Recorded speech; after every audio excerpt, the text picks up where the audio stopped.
Vamos iniciar então? Já temos aqui 46 pessoas já estão aqui na sala. Deixa eu só confirmar aqui com vocês, o Café Contábil é uma atividade da Monelo Contadores, escritório contábil Dom Bosco. Há mais de 20 anos a gente tem uma dinâmica preventiva de tratar aí com os agentes do terceiro setor, principalmente as entidades. E a gente, de uma forma preventiva, a gente elabora esses encontros com a finalidade de levar conhecimento, de trazer soluções, de chamar a atenção de alguns pontos também importantíssimos, né, de nossa atividade, principalmente dos serviços das entidades do terceiro setor. Hoje aqui eu estou com grandes amigas, que logo eu já vou apresentar, que conheço há tempo, e um debate hoje também diferenciado. Nós vamos falar um pouco da política pública, da assistência social, algo que estamos vivenciando há um bom tempo. Marina, Nicole, já, e o escritório em si também, há mais de 58 anos de atividade, só com entidades assistenciais, educacionais, as entidades beneficentes como um todo. Então, a gente tem um prazer aqui de recebê-las e eu fico muito honrado da presença das duas também. Queria passar a palavra para a Flávia também, para dar um bom dia, se apresentar e dar um bom dia, né, Flávia? Minha sócia, viu? A mais querida, né? Como É. ele sempre diz. Bom dia, Marcelos, né? Marcelo Monello, Marcelo Bom, as nossas palestrantes do dia, Marina, Nicole, agradecer por estar compartilhando com a gente um pouco da experiência de vocês, da bagagem, vivência aí no terceiro setor. Espero que o pessoal aproveite bastante aí esses minutos próximos que estaremos juntos, né? Não precisa, o currículo delas é gigante de conhecimento aí no nosso segmento. Então, eu espero que seja aí uma apresentação bem frutífera para todos. Obrigada, Nicole e Marina, por estarem conosco na data de hoje. Marcelo, tá o seu bom dia também. Marcelo que está também na Bom, sociedade, já está comandando aqui a terceira geração do escritório, viu, Marina? Já a terceira geração, então vai estar conduzindo. Que eu também quero me aposentar logo também, né? Eu já falo isso sempre, que eu quero me aposentar novo para poder aproveitar os efeitos da aposentadoria, né? Vamos lá. bom dia a todos. Espero que todos tenham um ótimo café contábil, um tema muito importante, muito interessante.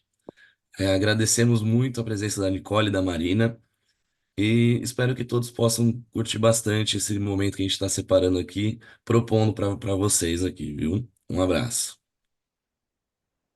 Então tá bom. Se vocês quiserem também, pode, eu vou ficar com elas aqui em tela. E fique à vontade também, qualquer intervenção vocês possam fazer.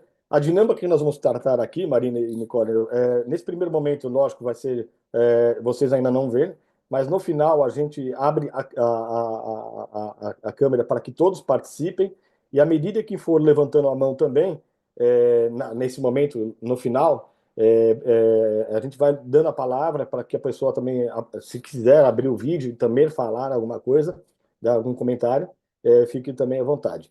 Nós temos, então, qualquer dúvida também, eu e a Nicole vamos interagindo com vocês ali pelo chat, as pessoas podem fazer as perguntas, as colocações, qualquer manifestação pelo chat, nós vamos fazendo as inserções no momento possível aí desse bate-papo, na verdade, dessa análise que nós vamos fazer da assistência social. E aqui, então, novamente, estou aqui com a Marina Baragante, e Nicole. Eu não vou fazer a apresentação da Marina, mas eu vou aqui só falar que estamos juntos há muito tempo já, né?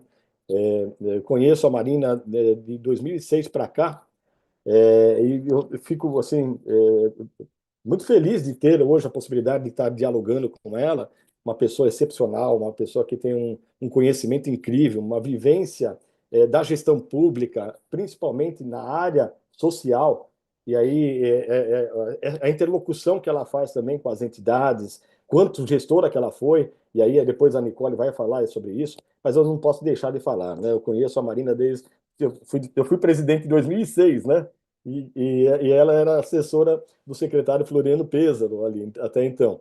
E de lá para cá ela veio avançando dentro do conhecimento técnico, principalmente quanto servidora que ela é, e muito bem, né, né, nesse contexto de servidora pública mesmo, né? Eu acho que a gente vem ali, eu posso afirmar, sim, toda a sua dedicação, todo o seu trabalho realizado nessas gestões que você transitou ali de lá para cá, né? Falando de 2006 para cá. Então, esse é um conhecimento. E a Nicole, não preciso nem falar, né? Eu sempre falo que é minha eterna presidente, né? A Nicole, ela representa a APF, a ela, eu já falo, é uma advogada especial também, com uma sensibilidade incrível, conhece a política pública da assistência social, foi presidente do Conselho, acho que por 2 vezes, vice-presidente também. Ela está hoje no conselho diretor do Conselhas também. Eu sou suplente dela, né? Para vocês terem ideia lá, né? Então, eu sou suplente da Nicole, lá represento o FONIF, ela representa a APF, uma pessoa muito querida, muito amiga, e também com conhecimento enorme, né? Acho que 2 pessoas aqui que eu tenho uma enorme admiração e prazer de estar falando aqui. E, Nicole, agora você que conduz, hein? Fica com você, por favor, faça as apresentações necessárias. E no final, quero depois um outro bate-papo também. Antes de terminar, eu quero aqui falar alguns projetos importantíssimos que nós temos para a cidade, principalmente aí contar com a Marina. Eu queria que depois, no finalzinho, a gente pudesse falar sobre isso também. Bom, bom dia a todos e a todas que estão nos ouvindo. O Marcelo é sempre muito generoso comigo. Se ele me chama de presidente, o que eu aprendi em política pública e conselhos foi com ele, que foi o primeiro presidente do Comas, do Conselho Municipal Estadual. Então, assim, ele fala isso de mim, mas a minha admiração por ele, pela família dele, por todos, é uma admiração muito grande. A Marina também, nisso ele tem vantagem, ele conheceu ela desde 2006, lá no município, e eu fui conhecê-la quando ela foi para o estado. Só que eu vou me permitir fazer uma parte um pouco mais formal, burocrática. Eu quero só contar um pouco da história da Marina, algo que ela apresenta no próprio currículo dela. Ela de cara não põe a experiência profissional, mas sim, acho que o maior dom dela é a maior alegria, né? Que além de paulistana é mãe de trigêmeos, então é uma mãe que sempre valorizou o trabalho e a maternidade, foi uma luta. Quem acompanha a história dela sabe como foi complicado chegar lá e como ela valoriza, né, ser mãe, levar essas três gracinhas para todos os lugares e mostrar que as mulheres são fortes, aquelas que são mães e aquelas que não são mães e que elas podem ocupar o espaço que elas quiserem. Mas, além de, para mim, assim, dessa característica maravilhosa, a Marina é mestre em administração pública por Harvard, tem mais de 15 anos de experiência no setor público, ela tem uma carreira marcada, né, pelo compromisso com a boa política, a partir do diálogo, isso é uma característica muito forte dela, o diálogo, a transparência, o cuidado com o que é prioridade para melhorar a vida das pessoas. Ela trabalhou por mais de 6 anos na Câmara Municipal de São Paulo, conhece de perto os desafios da cidade, da maior cidade do país, se não da América Latina, e as demandas dos paulistanos. Além disso, ela foi secretária adjunta de Desenvolvimento Social do Estado de São Paulo, na Secretaria de Desenvolvimento Econômico do Estado, e chefe de gabinete na Assembleia Legislativa de São Paulo. Do setor público, ela foi para o privado. Ela ocupou o cargo de diretora política e pública da AIA, Earth Partners, e diretora executiva do Instituto AIA. O currículo é extenso, mas eu quero dizer que eu a conheço justamente nessa época que ela trabalhou na Secretaria de Desenvolvimento Social com o Floriano Pêsaro, que foi o secretário.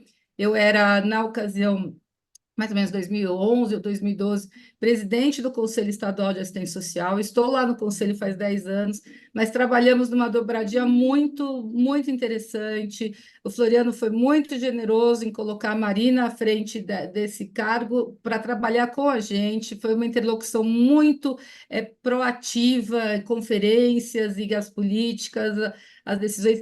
Então, assim, o que eu assim, não conheço há 15, mas conheço mais quase 10, o que eu tenho da Marina, dessa experiência, é essa interlocução, essa capacidade de compreender um conselho de política pública partidária, então que você tem que atender os interesses do poder público e da sociedade civil, e nisso a Marina permeia muito bem esses dois lados, público e privado, de uma forma muito generosa, muito proativa, mas sempre deixando o cuidado da política pública como o foco principal. A gente pode conversar, a gente pode discutir, a gente pode não consensuar, mas o que é melhor para a política pública, no caso que a gente estava lidando, assistência social. E assim, Marina, que eu começo esse bate-papo, se me permite aqui quem está nos ouvindo, a gente quer levar isso mais para um bate-papo do que, né, uma formalidade. E aí que eu te pergunto, Marina, lógico, além das suas boas-vindas, daquele tempo para cá, né? 2006 que você conheceu o Marcelo, 2010, 11 comigo na assistência social. Você acha que a política de assistência social avançou ou ela não avançou? A questão da falta de financiamento, o que você traz dessa bagagem da política que você tão bem soube permear quando você estava no executivo? O que você acha? Avançou ou não? E o que que tem por aí? O que que a gente pode fazer para avançar nessa política? E aí, né, partindo daí, gostaria de te ouvir, e aí, no sentido que o Marcelo falou, a gente vai permeando com perguntas, intervenções. Então, a palavra é sua, quero saber o que você pensa disso. Obrigada, Nicole. Bom dia para todo mundo. Eu quero começar agradecendo as palavras gentis, tanto do Marcelo quanto da Nicole. É, eu sempre prezo pelas relações humanas por onde eu passo, né, no trabalho, porque o trabalho é fundamental e quando a gente trabalha no poder público, ele, para mim, ainda tem uma responsabilidade bem importante da entrega final para a população, mas tem um meio do caminho, do dia a dia, que são as relações pessoais e humanas, que para mim são muito importantes. Então, poder conversar com vocês, que estão comigo na vida profissional há tanto tempo, mas são próximos também, porque de alguma forma a gente foi se acompanhando nas redes sociais e tudo, e se receber tanto carinho, para mim é muito importante. Muito obrigada. Agradeço a Flávia e o Marcelo Bon também pela oportunidade de poder conversar com vocês. Eu comecei a trabalhar com políticas públicas na área da assistência social. Antes de chegar na secretaria, Nicole, eu trabalhava no Banco Social de Serviços em Psicologia, que era um programa do Conselho Federal de Psicologia. E aí a gente trabalhava em vários projetos, e o projeto que eu mais gostava era com as medidas socioeducativas. Então, desde antes de entrar no governo e de entender o sistema único, a política, a LOAS, eu já estava envolvida pelo tema, assim. E aí, escutando um pouco da sua pergunta, né, assim, o que ressoa em mim a política avançou, eu acho que ela veio avançando. Nos anos em que eu trabalhei muito próxima da assistência, ela veio avançando. A gente veio por aos trancos e barrancos, né? Tem uma relação com os servidores de carreira, os servidores comissionados, os usuários, as organizações sociais, toda a rede, assim, o ecossistema da assistência social, que foi, de alguma forma, eu acho que vai tensionando, mas tensionando para melhor desenvolver a política pública. E isso dava para ver como é que a política vem caminhando, né? Assim, de o investimento não só de recursos, mas o investimento na vigilância socioassistencial, como é que a gente usa os dados, aonde que eles aparecem, como é que a gente investe num cadastro, que é o cadastro único, que de fato tem informação suficiente para a gente pensar e desenvolver muita política. Então, eu acho que a forma com que o SUAS e a política da ciência social no nosso país foi pensado e organizado dá muito espaço para evolução, muito espaço para troca e para mim, na minha experiência pessoal e profissional, eu consegui entender e ver como é que os conselhos como é que os conselhos contribuem. Dá para ver. Agora, a gente teve um desafio que foram 4 anos no nosso país em que a gente retrocedeu em todos os indicadores sociais. E isso, para mim, foi falta também de investimento na política de assistência social. Então, de alguma forma, a gente veio caminhando bem, lutando para melhorar, para ficar mais profissional, para ter menos ingerência política no trabalho feito pela assistência social, para construir um arcabouço legal que desse suporte para que o trabalho e a política pública fossem desenvolvidos.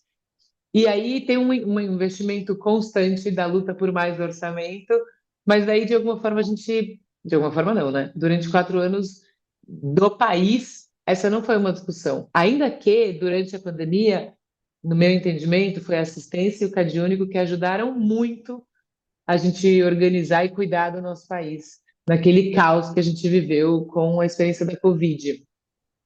Mas agora eu acho que tem um momento de como é que a gente retoma tudo que estava sendo construído com mais intensidade de energia e intencionalidade para, de fato, conseguir retomar os indicadores sociais aonde a gente parou, porque teve indicadores que a gente retrocedeu 20 anos, não é pouco, é muita coisa. E aí, várias vezes, quando eu escuto isso, quando a gente fala sobre isso, as pessoas falam, mas então é porque a política pública não estava efetiva, porque se retrocedeu com tanta facilidade, e o meu entendimento não é esse, assim.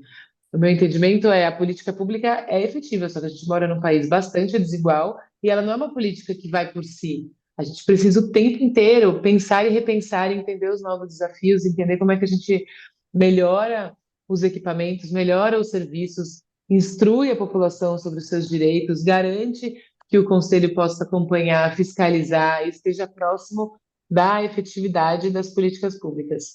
Então, agora eu acho que a gente está de novo voltando para um momento que pode ser muito positivo, olhando da perspectiva nacional e fazendo um recorte municipal, né, para onde a gente está aqui em São Paulo.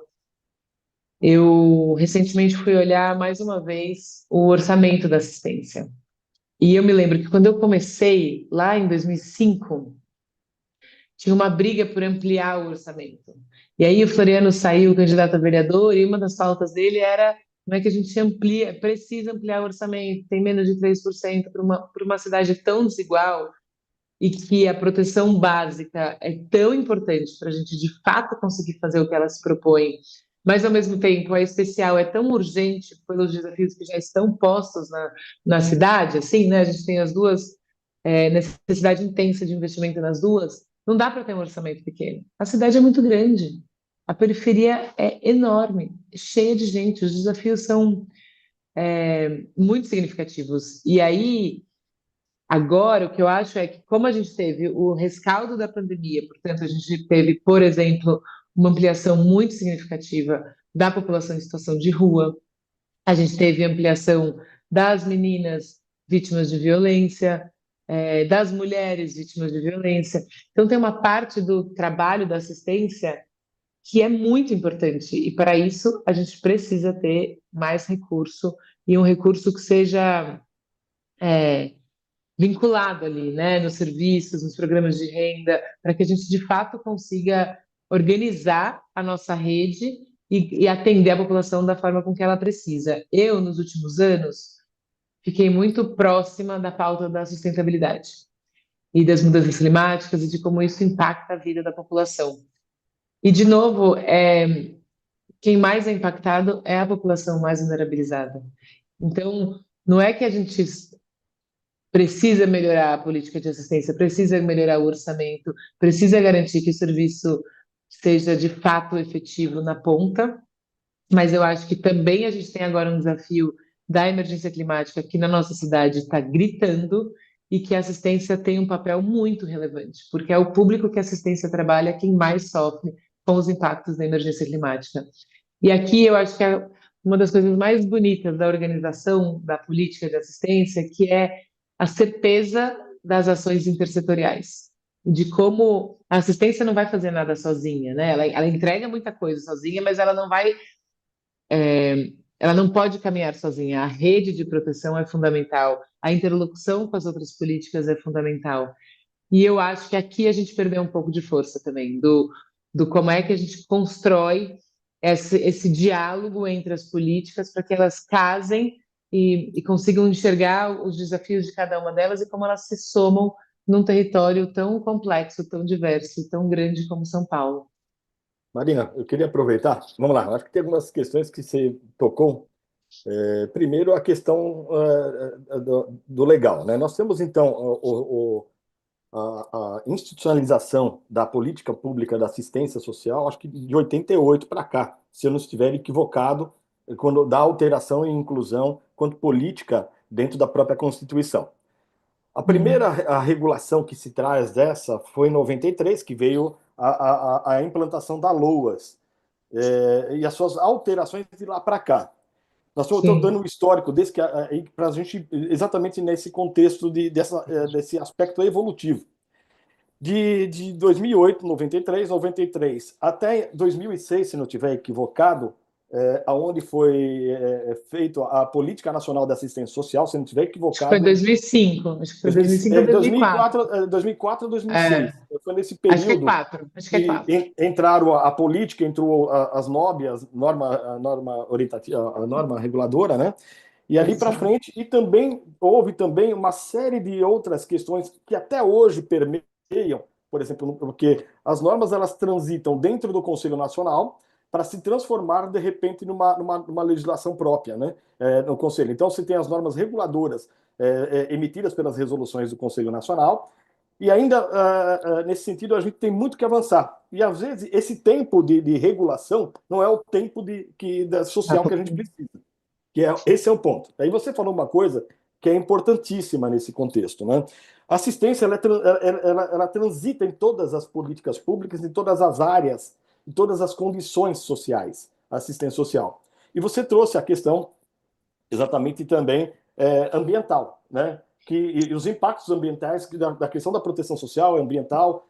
Nós temos, por exemplo, legislações que eu vou fazer a citação aqui, não posso deixar de fazer, porque hoje nós temos entidades representativas que trabalham com PCD. Então, por exemplo, políticas que foram estabelecidas agora, recentemente, estou falando recentemente, que faz de 2019 para cá, algumas políticas que trabalham com o autismo, e outras políticas que ainda estão numa forma ainda iniciando, vamos falar assim, até porque não são estabelecidas.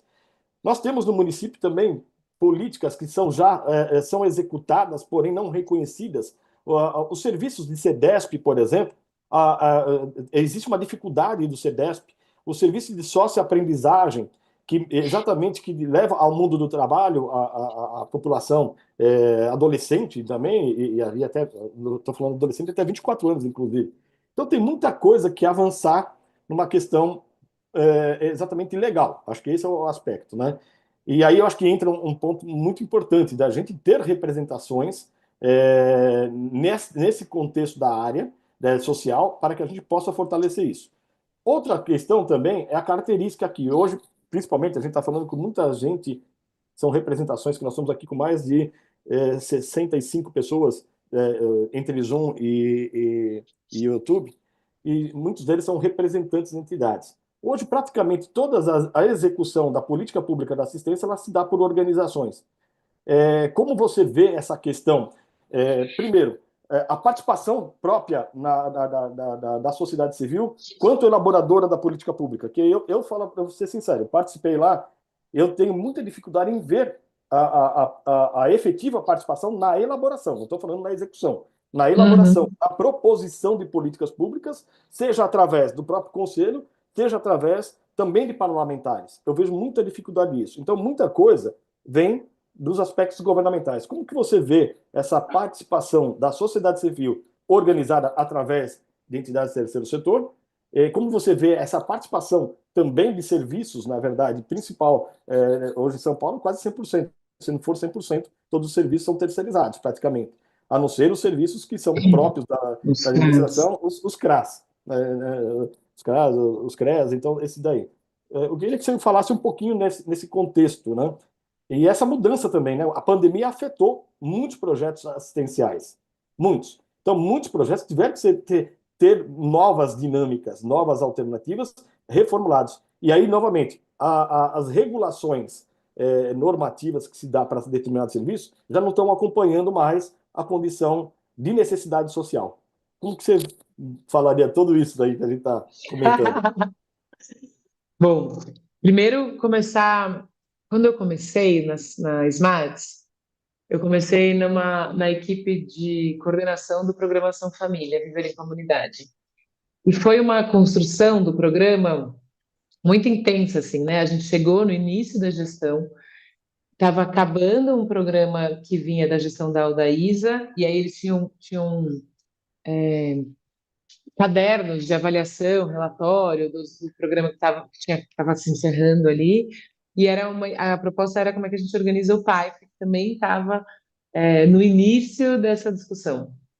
E aí, Monelo, a gente fez uma construção do programa conversando com as organizações que tinham trabalhado no programa da gestão anterior, lendo o caderno de avaliação delas, olhando para a academia, discutindo com referências na área da assistência, e daí montamos o programa.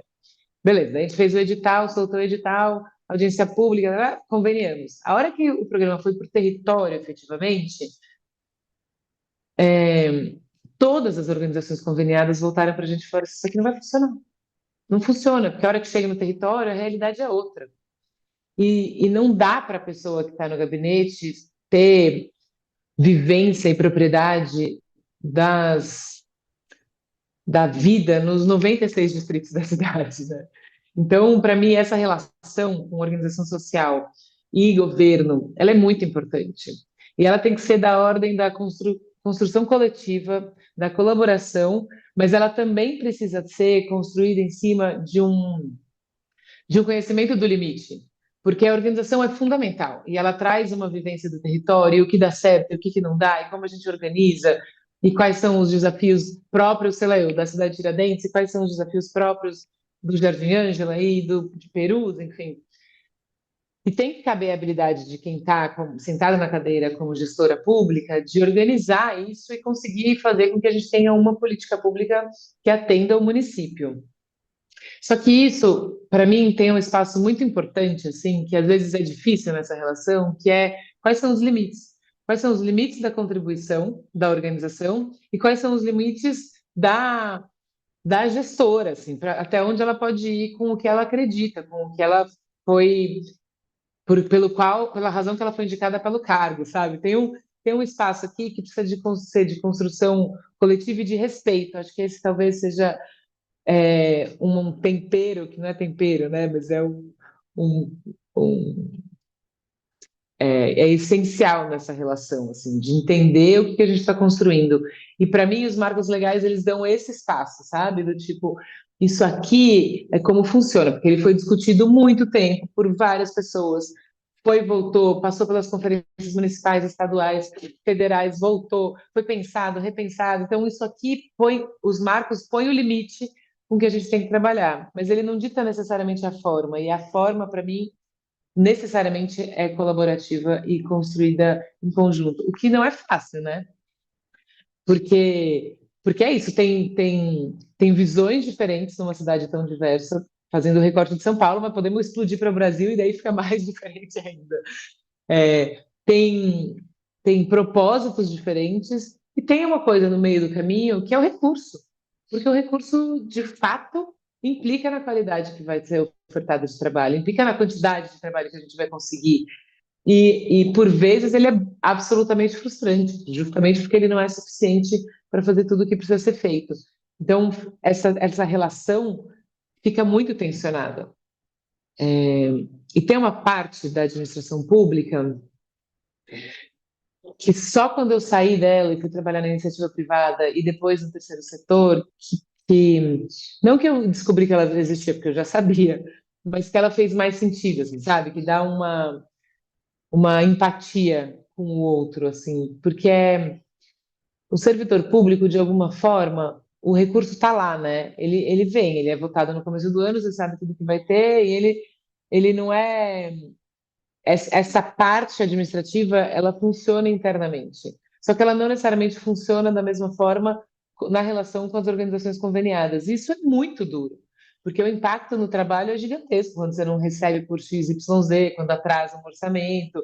Então, isso aqui acaba tensionando mais uma relação que é muito importante. E eu acho que aqui eu falei da gestora, falei das organizações, mas tem outras duas partes que são importantes.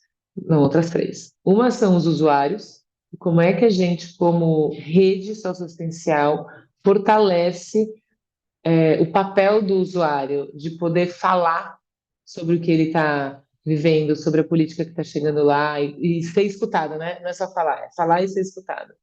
O outro é o papel dos servidores e profissionais que trabalham, e daí dos servidores, mas também dos profissionais que trabalham nas organizações conveniadas, que têm visões diferentes, às vezes, do que está acontecendo na gestão. E, por último, do parlamento do município. que também é importante estar próximo. A gente teve no começo desse ano, ou no final do primeiro semestre, uma proposta de lei que impedia a distribuição de comida nas ruas. E para mim, que trabalho na política da assistência, entendo a rede de proteção social e como ela está organizada, fiquei muito. Eu fiquei indignada porque, assim, a hora que a Câmara resolve olhar para o trabalho social da cidade, em vez de falar, não, gente, a gente precisa de mais orçamento, a gente precisa colocar recurso aqui para conseguir trabalhar, para garantir que as pessoas não cheguem nas ruas, para olhar para a proteção social básica e carregar nos serviços para que ela efetivamente tenha mais resultado e a gente assim melhora a qualidade de vida da população mais vulnerabilizada em São Paulo. Mas daí quando o parlamento entra cortando assim, sem conversa, sem diálogo, sem uma proposta que seja minimamente empática com os entre 53 mil e 80 mil pessoas que estão morando em situação de rua numa cidade como São Paulo.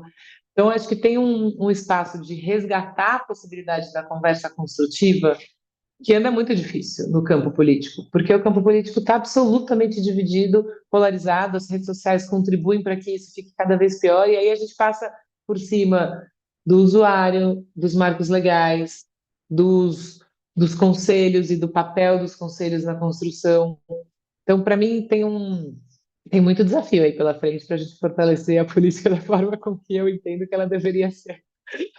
Mas, ô Marina, você falou essa tríade aí que os usuários têm que ser ouvidos, mas eu vou puxar um pouco o lado de tem um usuário que não consegue se expressar sozinho, mas que é tão importante quanto para as políticas sociais, que são as crianças, né? Especialmente, né, a primeira infância, que não fala por si só, mas fala por quem as representa. E eu não foi à toa que quando eu te apresentei, eu enfatizei a tua visão mãe, a participação, e eu sei que a causa da criança é uma causa importante. Assim, você sempre deu muita atenção desde o início na sua vida pública no SMARS e também no Conselho Estadual. Então, eu queria saber um pouco de você, assim, programas como Criança Feliz, ou mesmo os programas de transferência de renda, né, que a gente tem, não só o Bolsa, e os demais, até o BPC, tudo. É, como que a gente pode fortalecer as políticas de assistência social voltadas às crianças, as organizações da sociedade civil são muito voltadas, especialmente a de educação, né? Tem esse olhar. Então, assim, a sociedade civil tem um olhar muito atento, a gente tem fundações, né? Eu que trabalho na Associação Pode Fundações, então você tem fundações como uma Maria Cecília Souto Vidigal, fundações e organizações que só trabalham com crianças e adolescentes, mesmo as de socioaprendizagem. Qual que é a tua visão, assim, nesse campo de atenção especial à política? Como que a gente pode melhorar? Como é que, sei lá, o executivo, o legislativo, especialmente na assistência social, junto com as organizações, como é que essa tríade que você acabou de mencionar, usuário, política, servidores, e a sociedade civil, como que a gente pode trabalhar, qual que é, sei lá, da tua experiência, então, para criança e adolescente? Ah, acho que primeiro você começou falando que eles não se expressam por si. Acho que primeiro é entender que eles se expressam por si. Eles falam muita coisa, eles dizem muito. O problema é que a gente não está treinado, acostumado e interessado, muitas vezes, em escutar e perceber, né? Porque é desafiador mesmo.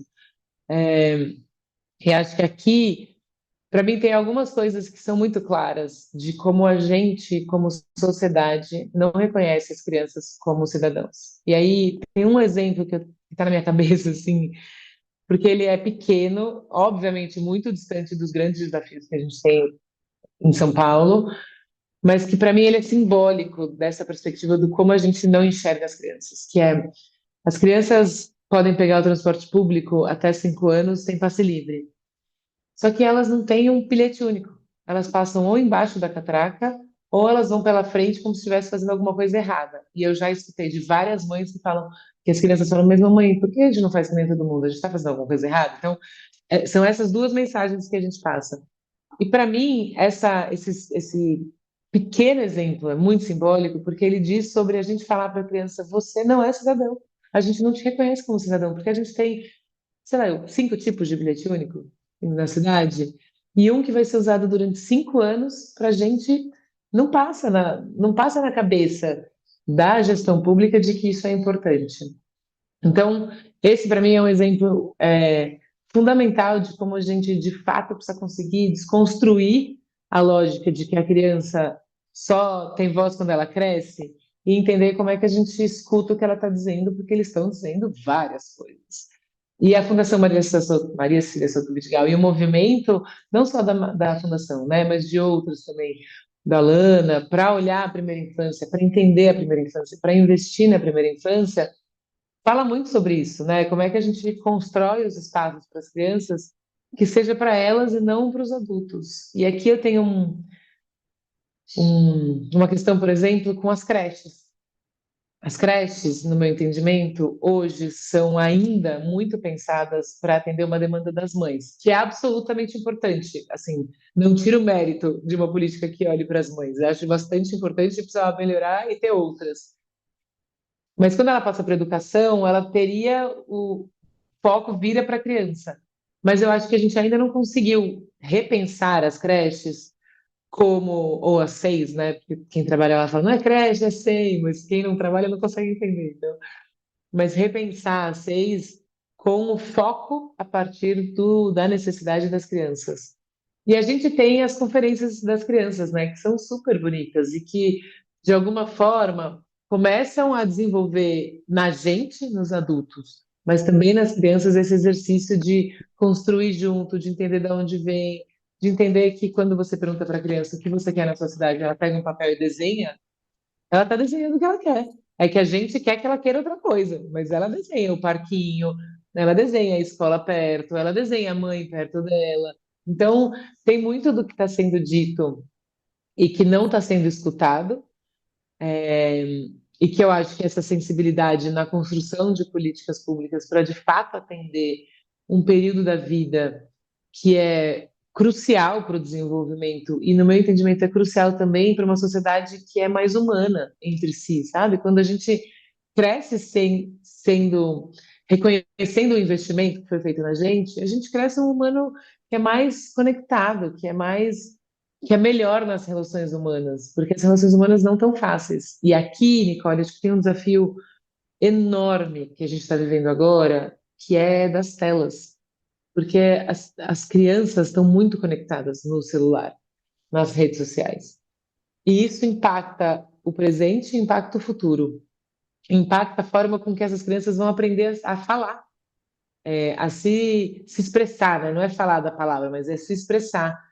Porque o que a gente está fazendo, o que a gente está construindo é uma geração, na verdade, algumas, eu já acho, que não conseguirão se desenvolver da perspectiva do foco, da concentração, da socialização, da construção de um pensamento crítico, sabe, conectado no outro, porque a gente está fazendo elas, a gente está deixando elas como adultos num espaço que foi feito para viciá-las e para prendê-las num lugar que não faz bem para elas, a gente sabe e a gente está discutindo pouco como sociedade aqui. Então, o desafio que é discutá-las vai ficar ainda pior, porque a gente não está dando a chance delas se desenvolverem. E a Marinello tem uma fala que é muito bonita, que é: a gente está vivendo cada vez mais. Né? Os adultos estão vivendo 90, 100 anos, está ficando mais comum ver gente chegando aos 100 anos. E isso é incrível. Só que a infância não aumenta um dia. E, portanto, ela é muito preciosa. E é por isso que a gente precisa conseguir investir para que as crianças possam se desenvolver no seu máximo potencial. Porque ela é preciosa, é importante do ponto de vista do ser humano e ela é fundamental da perspectiva do desenvolvimento de uma sociedade melhor. E aqui eu acho que a assistência tem um espaço muito rico, porque a gente a gente dá assistência. Eu começo a falar da assistência, já me coloco nela de novo, que realmente é uma política que me pega. Mas a gente está, com muita frequência, lidando, em especial na proteção especial, com crianças que já perderam vínculo, já sofreram violência. Então, esse olhar da preciosidade da vida delas precisa estar muito forte, muito presente, ser muito investido. Não sei se Legal. respondi. Legal, Marina. Deixa eu só aqui também, antes de passar para a Nicole, aqui só citar algumas pessoas importantes aqui, não que as demais saem. Nós temos hoje em torno de 70 pessoas aí, entre o YouTube e o Zoom aqui. É, temos a doutora Dora Cunha Bueno, que está presente aqui, acompanhando, desejando um excelente evento. É uma pessoa que também, assim, se falar do terceiro setor, é a Dora presidente da APF, né, Nicole? Tem que ter essa presença marcante, compromissada sempre também. O Ricardo Monello, meu irmão, da Aldisa, que é uma empresa especializada também, né, no terceiro setor e de grande representatividade. Tem a doutora Esther, que é da OAB de Pinheiros, e tem uma série de outras pessoas que eu vou citando a cada momento.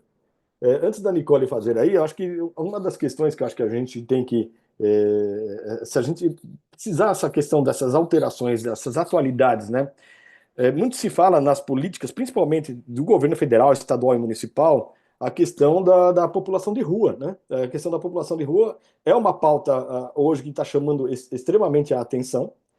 E que assim, são realidades totalmente distintas. Você pega, e isso acontece nas capitais e também no interior, que agora no interior também existe uma demanda representativa dessa tensão, né? E a gente não vê efetivamente políticas para poder conter esse aumento, né? Hoje nós temos famílias, né? Eu estou aqui no bairro da Higienópolis Perdizes aí, e hoje, o que era diferente anteriormente, hoje nós temos ali pessoas já morando em situação de rua, com famílias, de criança, casais, e os seus núcleos familiares, e a gente não vê uma efetividade dessas políticas. E no interior você tem outras também, mas só que com características diferentes também tem essa questão. Eu não sei como você vê essa questão né, no aspecto evolutivo, porque, novamente, tem políticas como essa da população de rua que ela vai ser intersetorial. São políticas que a assistência ela vem exatamente dar esse acolhimento, dar essa condição de encaminhamento, mas as políticas parece que elas não se conversam.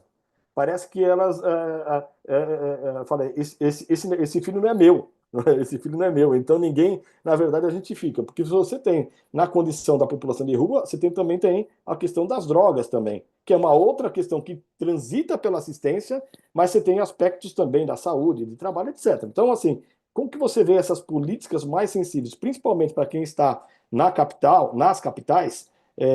O que você vê? Qual que é a sua percepção? E quanto gestora você foi, inclusive, também, né? Então, acho que isso é um ponto e a dificuldade. Acho que é importante também você manifestar a dificuldade do gestor em relação a isso. Acho que a sua experiência do outro lado, que você também foi, além de presidente de um instituto, que então é do terceiro setor, mas também teve essa vivência, principalmente no governo. Como que você vê essas políticas que são intersetoriais e que ainda estão muito aquém ainda da nossa necessidade quanto sociedade?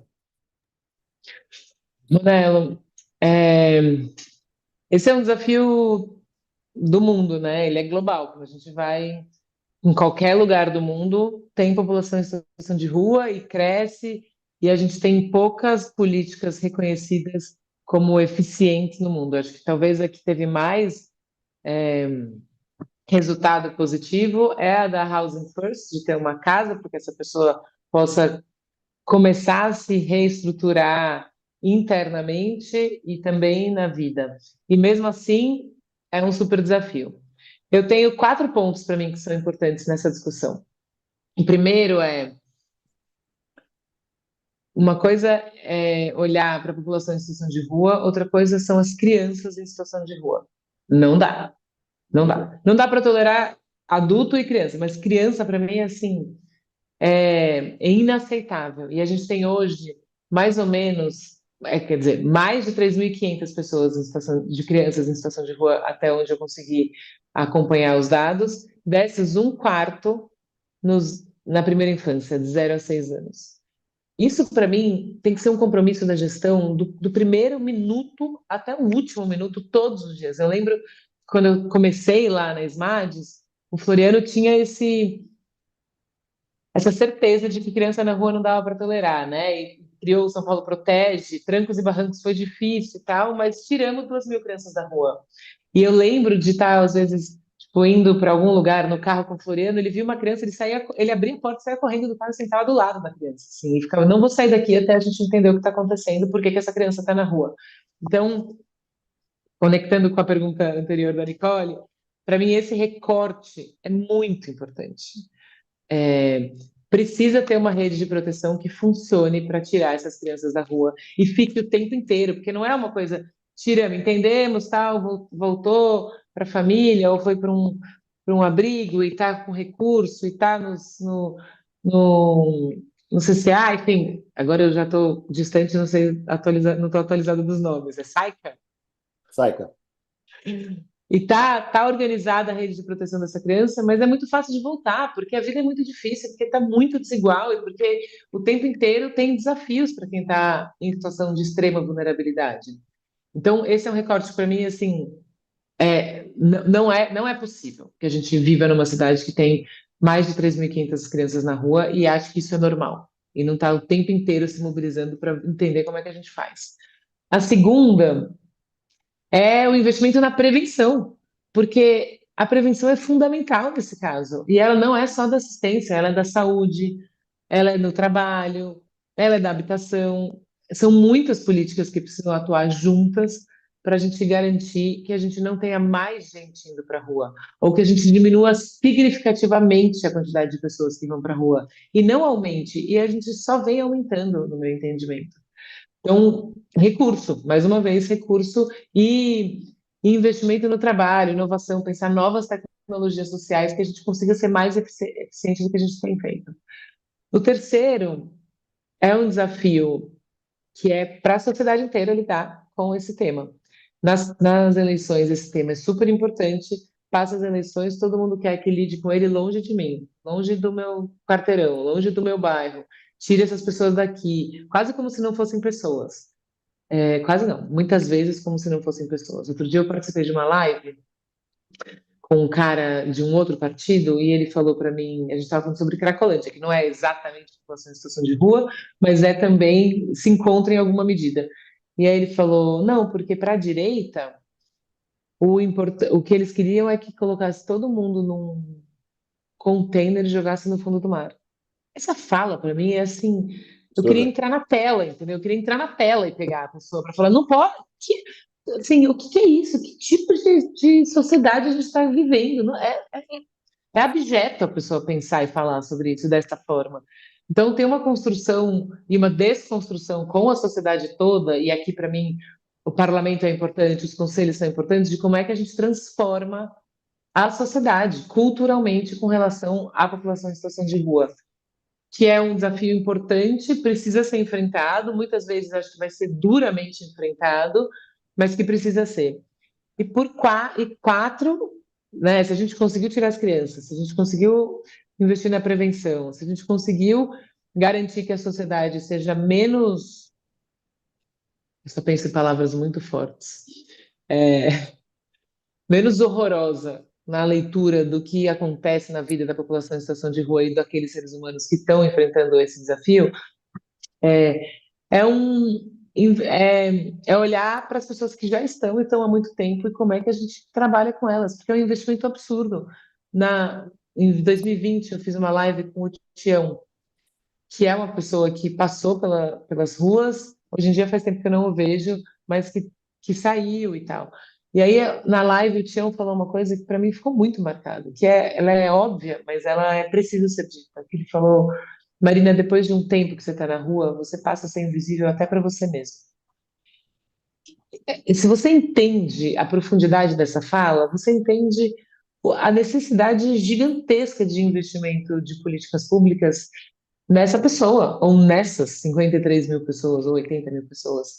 Como é que a gente acha que vai conseguir sair daqui, que vai efetivamente conseguir investir em políticas que vão transformar a vida, porque precisa transformar a vida dessa pessoa, né? Ela precisa se reorganizar completamente internamente, reestabelecer os vínculos afetivos com a família ou com qualquer outra pessoa, reorganizar a perspectiva na relação com o recurso para retomar a vida dela, ter uma casa, ter investimento de saúde com intensidade para a saúde mental, mas não só. Então, é muito recurso. E se a gente não consegue nem reconhecer essa pessoa como pessoa, como é que a sociedade vai reconhecer o investimento que precisa ser feito nela? Então, para mim, esse, esse tema precisa ser tratado com muita seriedade, precisa ser investido de fato na prevenção, e aí entender como é que a gente vai cuidando dessas pessoas que estão nas ruas. Marina, aqui já tem uma manifestação do Francisco Gilvan Lima Moreira. Maravilhado com a fala da Marina. Penso a mesma coisa sobre a questão da criança. E assim, as pessoas que querem também manifestar ou alguma pergunta também, alguma colocação, tanto no chat aqui do Zoom, mas também no YouTube, estou acompanhando aqui. Eu já vejo lá mais pessoas entrando também no YouTube. Então, fique à vontade para poder fazer qualquer questionamento. Nicole, é com você. Marina, de tudo que você tem falado e o que eu estava pensando, assim, eu vim do mundo empresarial. Eu, quando eu fiz direito, não se falava em terceiro setor, na faculdade não se falava em terceiro setor. O direito, o que vocês falavam um pouco é da Seguridade Social, direito previdenciário, mas não se mencionava terceiro setor. Então, na minha cabeça, eu tenho um pouco assim, para a sociedade, primeiro, assistência social muito ligada àquela questão da caridade, de quem fazia o bem. Aí, acho que com a Constituição de 88, as pessoas começaram a entender que é uma política constitucionalmente prevista, é um direito do cidadão. Então, é uma política prevista e é um direito porque está lá na Carta Magna. Então, assim, aí o terceiro movimento é que, assim, não só os técnicos da assistência social sejam respeitados e os técnicos que eu digo, as pessoas que atuam sejam respeitadas, como a gente tem que também fazer com que a sociedade entenda que o trabalho com a criança, o trabalho com as pessoas em situação de rua, com o idoso que não tem, né, não tem mais mobilidade, ele está em situação de vulnerabilidade. Então, assim, a sociedade precisa entender. Eu acho que a gente precisa assim, ampliar essa discussão para a sociedade entender isso como um direito e uma política de Estado. E eu acho que fundamental o que você falou é a gente promover essa intersetorialidade, porque se a gente. Assistência social ainda não tem, como você falou, desde 2005, eu trabalhei com Floriano nessa época do Conses, do lado da sociedade civil. A questão do financiamento é uma questão que aparece em todas as conferências, todas, vendas municipais, né, 645 municípios, nas estaduais. Então, desde a primeira conferência que eu participei, que acho que foi em 2012, continua esse tema do financiamento. Então, assim, se não há um financiamento específico e também é o que você falou, sozinho não se trabalha. Você falou a questão das creches para crianças, que hoje creche está na educação, antes já foi da assistência social. Eu acho que nosso quarto movimento é importante a gente ter quem acredite na assistência social como uma política e não como um dever moral do Estado ou uma necessidade de não só se comover com as pessoas da rua, mas eu acho que essa intersetorialidade é o que a gente espera de quem fala sobre assistência hoje, porque talvez seja a única solução para que a gente essa criança que sair da rua ter acesso a todos os demais equipamentos do Estado, no Estado que eu digo Poder Executivo, não só, né, no Estado, no município, mas assim, a parte da creche, a saúde, a preocupação com o meio ambiente e também os equipamentos da assistência social, e assim, para a pessoa em situação de rua, nada, acho que as políticas não conseguem, mas assim, trabalhar sozinhas muito até por uma questão de financiamento. Como que você acha que a gente consegue isso? Assim, é através de, é, não sei, uma nova visão da política como um todo, é fortalecer o financiamento da assistência social e que as entidades possam participar um pouco mais, as organizações. Eu não sei, eu estou um pouco assim, eu escuto muito suas propostas, eu acho que essa questão da intersetorialidade é uma coisa muito a ser assim divulgada até a questão de falta especialmente falta do financiamento específico e a necessidade de você compor com todos os outros atores. Eu vejo assim, você, né, quando você trabalhou com a Ellen, Ellen, eu esqueci o primeiro nome da Patrícia, feito com Patrícia. Patrícia Ellen, né? Desenvolvimento econômico, é, na Lesp, né? Com a Marina Elu, essa questão de você ter uma visão mais global. O que você pensa um pouco, como é que a gente consegue, assim, superar um pouco essa falta de financiamento para a gente poder buscar na intersetorialidade uma saída para a política de assistência social que olhe para a pessoa em situação de rua, a criança, o idoso, não sei, é mais uma tertúlia aqui, é mais uma bate-papo do que, lógico, esperar de você uma Sim, solução, mas queria te sim. ouvir um pouco nisso. Não, perfeito. A primeira coisa, Nicole, que eu acho que a gente precisa saber e reconhecer é que tudo isso que a gente está falando aqui é mais fácil falar do que conseguir fazer, porque no dia a dia tem muitos desafios. Tem desafios administrativos, tem desafios de relacionamento, tem desafios políticos. Então, não é que o que eu estou falando aqui eu acho que é fácil de fazer, não acho. Mas é que eu acho que se a gente não tiver nem essa perspectiva de início de trabalho, a gente não transforma, não muda. Então, só para reconhecer, assim, porque eu já fico imaginando algumas pessoas que trabalharam comigo falando assim, ah, é, uma tensão, tem tensão, tá posta, beleza, mas isso não pode impedir a gente de saber para onde a gente quer e de como a gente quer fazer. Eu acho que tem um desafio interno, olhando primeiro para dentro do governo, para essa necessidade de trabalhar intersetorialmente, que é quando a gente constrói tanto o plano de governo, sei lá, das candidaturas, quanto o PPA, ele não é pensado intersetorialmente. Não é. Ou pelo menos os que eu fiz. Pode ser que tenha algum fazenda, né? Eu não fiz todos do mundo, mas os que eu construí como gestora, a minha briga era sempre tipo, gente, não dá para a gente fazer o PPA da assistência sem conversar com a habitação, sem conversar com a educação, sem conversar com a cultura, sem conversar com a saúde, porque a minha política interfere lá. E eu preciso saber o que eles estão planejando para a gente planejar minimamente próximo, assim, como é que o recurso vai atender duas coisas que precisam caminhar juntas. E a gente não tem esse exercício muito claro. Normalmente o que acontece é cada secretaria volta para dentro de si. Até eu acho que a assistência tem esse movimento de ligar para a saúde, sabe? Se for para entender um pouco, assim. Mas não pode ser uma ligação. Tem que ser uma construção do PPA que entenda essa dinâmica intersetorial. Esse é um mega desafio, não é um desafio brasileiro, é um desafio de governos no mundo inteiro, até onde eu sei. Tem bons exemplos, mas continua historicamente como um desafio. E depois, essa construção do PPA, que ela é muito relevante, mas ela para em si, né? A gente vai meio que só preenchendo depois o número ali no PPA e não lembra de usá-lo no enfrentamento das dificuldades que a gente tem. E por que que a gente propôs essa forma, esse objetivo e não aquele no PPA deste governo? E isso já é difícil internamente. A hora que a gente passa para a relação com a sociedade, fica muito difícil. E vou te falar, tem um espaço que a relação com a política está muito dura, né? Porque a política, de fato, tem entregado bem menos do que a gente precisa como sociedade, assim. Com toda certeza. Uhum. Então, quando você tenta entrar para a política, as pessoas, a primeira coisa que eles falam é enfiar o dedo no seu nariz e falar assim, eu vou te cobrar, hein? E eu entendo de onde vem eu de vou te cobrar, porque somos todos cidadãos, entendeu? Então, a gente sabe de onde vem. Mas a gente precisa conseguir superar essa relação, tanto de quem está como gestora pública ou como política, como de quando a gente está como sociedade. Porque se a gente só ficar nesse embate, vai ser muito difícil da gente transformar essa relação.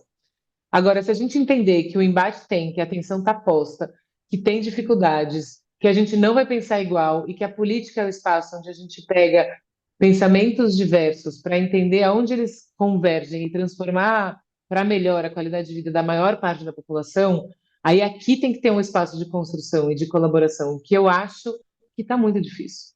E eu me lembro de estar no executivo e de escutar e às vezes também de reclamar, tipo, meu, lá vem essa organização, ou lá vem essa pessoa querendo discutir, assim. Mas eu também me lembro de várias pessoas que vinham querendo construir. Então, acho que esse talvez seja um caminho que não é fácil, porque a gente está num nível de estresse dessa relação que é muito alta. E aí, só pensar, tipo, você, seu filho, você, seu marido, você, sua mãe, você, sua melhor amiga, tanto faz. Qualquer relação pessoal, quando ela está num nível muito alto de estresse, como é que a gente faz para conseguir ser positivo, assim? Tem que ter um esforço mútuo, né, para passar desse processo. E eu acho que está cada vez mais difícil a gente enxergar a possibilidade desse esforço mútuo. Eu gosto de fazer isso. Acho que eu sou boa nessa proposta de tentar encontrar diálogos. Acho que eu sou boa de falar com pessoas que pensam diferente, não só de mim, mas entre si, sabe? Tanto alguém que é mais de centro-direita, alguém que é mais de esquerda. Eu acho que eu tenho esse espaço de construir, e tem muitas outras pessoas, não sou só eu. Mas é que eu acho Sim, que a gente precisa reconhecer esse lugar de alguém que consegue conversar e entender como é que a gente usa isso a nosso favor como sociedade. E com as redes sociais está cada vez mais difícil, com a política como está cada vez mais difícil, com o recurso escasso que a gente tem está cada vez mais difícil. Mas São Paulo, em especial no ano que vem, tem uma oportunidade importante, porque a gente vai ter o é. maior orçamento da cidade. E Eu parte vou, desse orçamento vai ser para investimento. Aonde a gente vai investir? Asfalto? Ou a gente vai eu acho que investir em infraestrutura que muda a vida das pessoas? eu ia entrar depois, eu vou entrar um pouco mais, tá, em relação à questão eleitoral, até daqui a pouquinho, para exatamente nessa discussão, que o que nós estamos fazendo dos nossos representantes, que eu acho que isso é importante depois a gente discutir. Mas antes aqui, eu tenho primeiro uma manifestação, vou trazer a primeira manifestação, que é do Francisco Giovanni, novamente ele fala aqui, no meu entendimento, o maior problema da questão orçamentária para o financiamento da política de assistência social é a vontade política. As pessoas em situação de vulnerabilidade social estão como prioridade apenas no discurso. Isso foi a manifestação do Gilvan.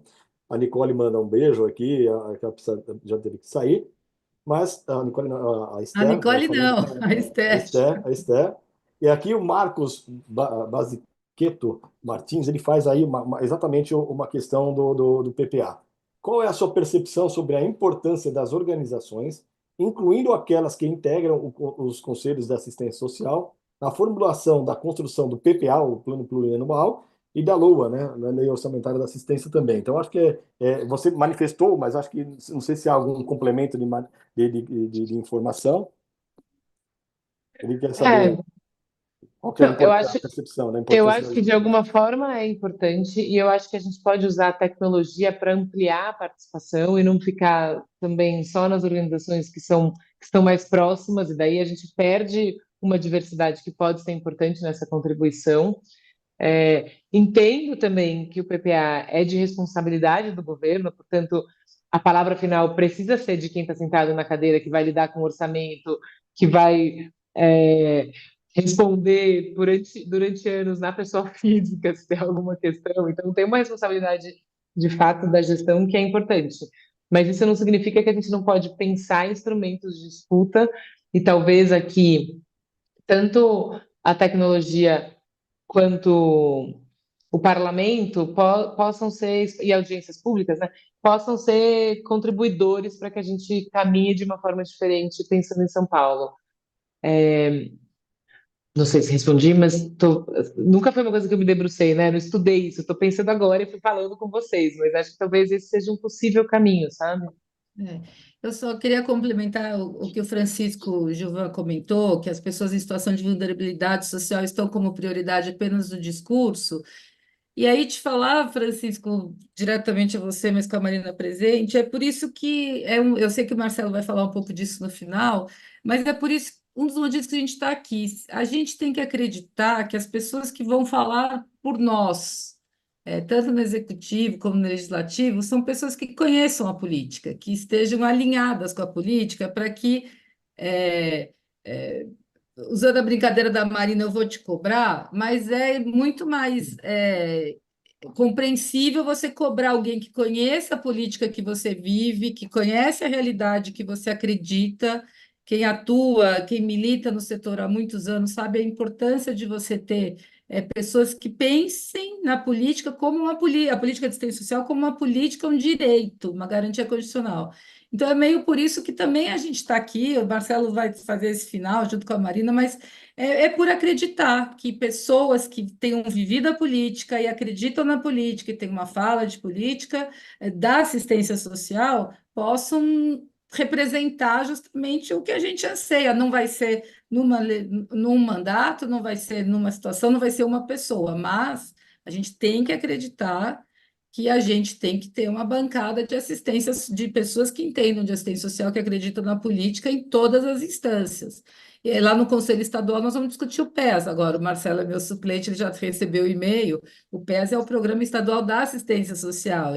A discussão vai ser agora em outubro. A gente tem uma intersetorialidade no Conselho Estadual de Assistência Social? Tem, porque a gente tem no poder público, a gente tem o representante da habitação, da Secretaria de Governo, da saúde, da educação. Mas essas pessoas vão discutir dentro do âmbito da assistência social, ou seja, elas não têm como trazer a bagagem das outras secretarias. Não é uma discussão entre secretarias com a sociedade civil, vai ser na assistência social. Então, assim, eu acredito que é só a hora que a gente tiver realmente, talvez, uma bancada, gente que acredita e conhece e vive a assistência social, é que a gente vai avançar. E aqui só uma curiosidade, eu tenho um filho adolescente que já pensou que você vai ser quando crescer na faculdade? Ah, mãe, eu vou ser psicólogo. Falei, pô, mas psicólogo? Falei, mãe, a saúde mental das pessoas daqui a uns anos, todo mundo vai ter que ter um psicólogo na mão. Então, assim, não é à toa que a Marina é psicóloga, acho que o irmão é psicólogo, os pais também, assim. Então, Todo mundo é vamos lá, psicólogo. né? Se tem que cuidar da saúde mental e tem que falar de política, tem que conhecer a política e assistência social, vamos apostar em uma pessoa que, assim, que tá, né, que vai ajudar a saúde mental, vai ter a política. Então, assim, é isso. Eu acho que a gente pessoalmente também tem que ir no que a gente acredita, porque a gente quer algo diferente para essa política, que realmente é muito difícil, não tem orçamento, e que, infelizmente, quando sai noticiário, ainda sai a parte ruim, não sai a parte boa. Então, eu acho que falando um pouco desse desabafo do Francisco, é isso também. Não é, a gente não está É. aqui só para bater um papo só, né? Nicole e Marina, eu vou pedir aqui para a Adriana, que nós vamos já chegar num certo momento ali, vamos colocar as pessoas que estão como participantes aqui no Zoom, a gente consegue colocar em tela. Aqueles que Ai, que queiram legal.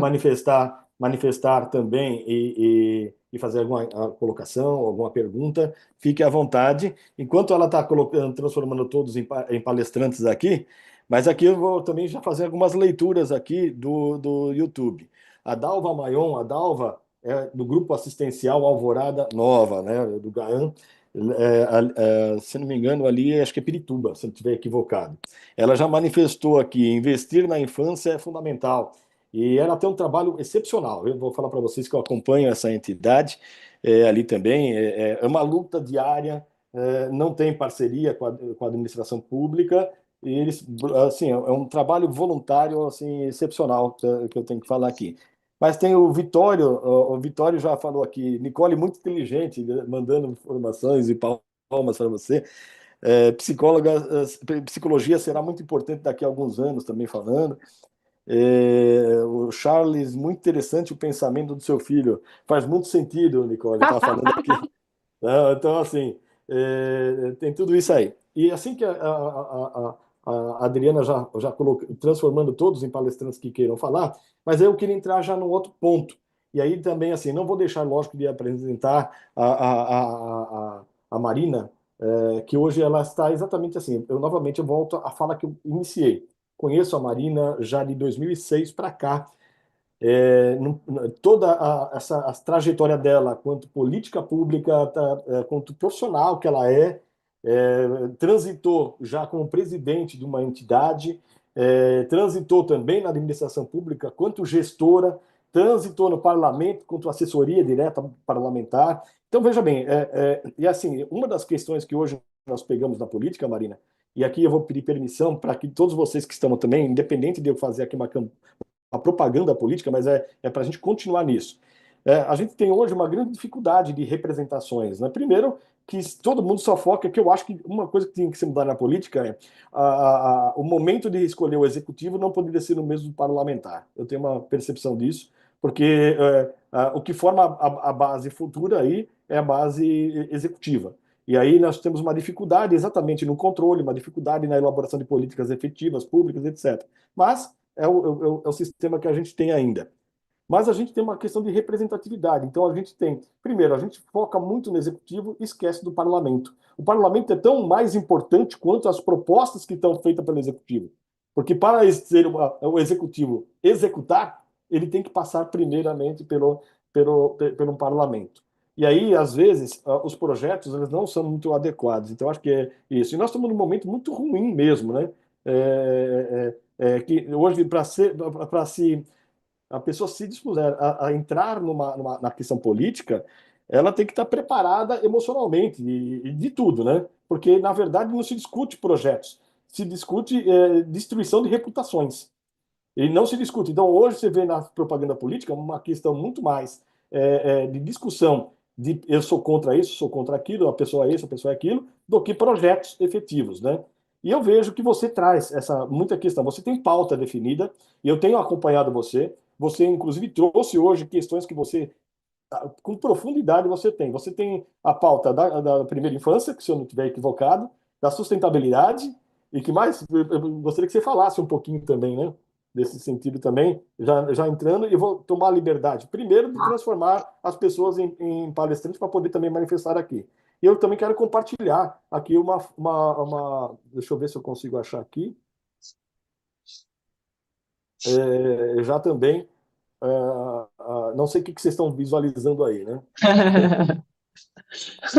Mas vamos lá, fique à vontade aí. Manelo, eu estou como candidata com três pautas principais. A primeira é criança prioridade absoluta. Tem o recorte da primeira infância, sim, porque já está comprovado que é o melhor investimento público que a gente pode ter, mas ele não se reduz de 0 a 6 anos, porque o município também é responsável pelas crianças que estão além dos 6 anos e tem muita oferta de política que a gente precisa garantir para elas. E aí não é só educação, não é só saúde, é de fato, voltar um pouco para o começo, né, da nossa conversa, investir na relação da cidade com essa criança. Então, pensar o caminho que essa criança faz, as praças, parques, investimento em esporte, cultura, lazer, olhando para a criança como cidadã e como prioridade. O segundo é São Paulo mais verde e sustentável, olhando para a adaptação da nossa cidade à emergência climática, e aqui com um recorte muito próximo da assistência social, porque quem mais sofre os impactos da emergência climática é a população mais vulnerabilizada, que é também a população atendida pela política da assistência. Então, tem um recorte realmente particular e próximo das duas políticas. E o terceiro é de ter uma São Paulo mais segura. E aí aqui, mais segura porque a gente tem celulares sendo roubados a cada 3 minutos, mas mais do que isso, mais segura porque a gente tem uma população LGBTQIA+, a população preta e as mulheres sendo mortas porque somos mulheres, ou porque são pretos, ou porque são LGBTQIA+. E aqui, para mim, tem um investimento na transformação cultural, que não vai acontecer no primeiro ano, no segundo, no terceiro, mas vai acontecer gradativamente se a gente decidir que isso importa. Se a gente decidir que as mulheres não podem ser mais mortas só porque elas são mulheres, nem a população preta, nem a população LGBTQIA+. E aqui, quando a gente olha os dados da segurança no nosso município, do primeiro semestre do ano passado para o primeiro semestre desse ano, o feminicídio cresceu mais de 50%. Então, não é brincadeira o que a gente está falando. É muito importante a cidade entender o que está acontecendo e investir para mudar. E eu acho que é possível mudar com uma polícia com câmera, que é importante, com uma guarda que saiba trabalhar de forma mais comunitária, com dados, com articulação entre elas, mas também com investimento na economia criativa, na ocupação das ruas, na relação humana da cidade, que parece pouco concreto, mas é concreto e dá resultado. Quando a gente investe nas pessoas, as pessoas dão resultado. Está todo mundo querendo viver melhor. Então não faz nenhum sentido a gente não entender que isso é importante, sabe? Então essas são as três pautas prioritárias que eu trago para discussão. É, obviamente elas estão conectadas entre si e elas têm um- uma limitação, porque como que você fala sobre tudo que a cidade tem em três pautas, e eu sempre que converso com as pessoas, principalmente na área da assistência, vem a pergunta da população em situação de rua, da relação com os idosos, do cuidado e da oferta de políticas para a população idosa da cidade de São Paulo, e para a população PCD e crianças atípicas ou pessoas atípicas neurodivergentes, como é que a gente cuida disso? Para mim, elas são presentes nas minhas três grandes agendas.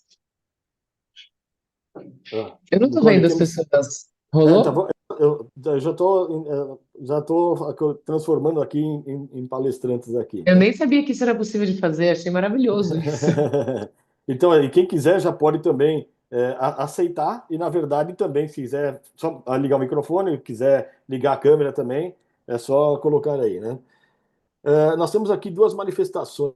Deixa eu pegar aqui a Cláudia Adoglio.